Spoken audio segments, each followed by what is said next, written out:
大家好。近年香港貧富懸殊問題日益嚴重，堅尼係數已經超越咗0.4，今年更加達至0.537嘅水平。唔少市民需要以綜援度日，並且居住喺租金昂貴嘅非公屋單位。而北區嘅問題亦都係越嚟越嚴重。但係吊詭嘅係，區內嘅社福資源卻係非常之唔充裕。有見及此，由2013年開始，基督教迦南堂開始派發免費嘅愛心飯盒。由於反應熱烈，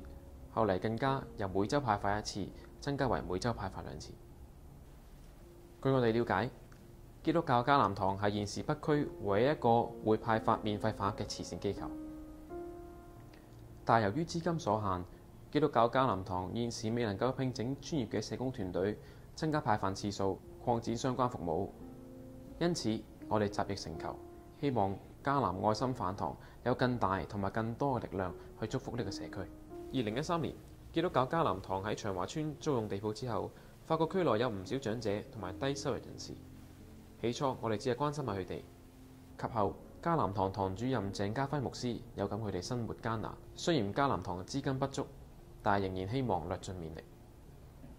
所以就開展咗愛心飯盒服務，每週派50個飯盒俾有需要人士，包括65歲以上長者、綜援及低收入人士。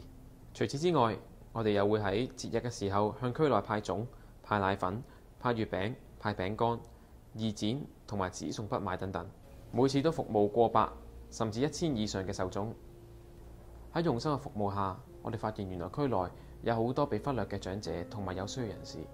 同時間，我哋好感慨，原來北區隱藏咗好多劏房戶同埋赤貧人士。有見及此，由本年度起，我哋嘗試拓展區內嘅服務，由過去每週服務50人，增加至每週提供200個愛心飯盒。另外，亦有同美心機構合作，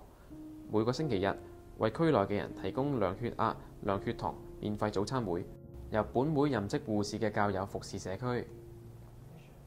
但係由於我哋人手所限，我哋冇專業嘅社工去為每一個受助者提供適切嘅援助，而且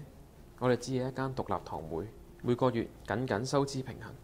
所以我哋一方面渴望將派飯嘅服務增至600人，亦希望主動將服務透過洗樓嘅方式進入更多劏房戶同埋低收入人士家庭裡面。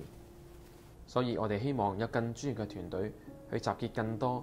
關心基層嘅市民，去喚醒更加多嘅香港人去關注香港嘅貧富懸殊問題。而今次募集愛心飯堂嘅成本將會用喺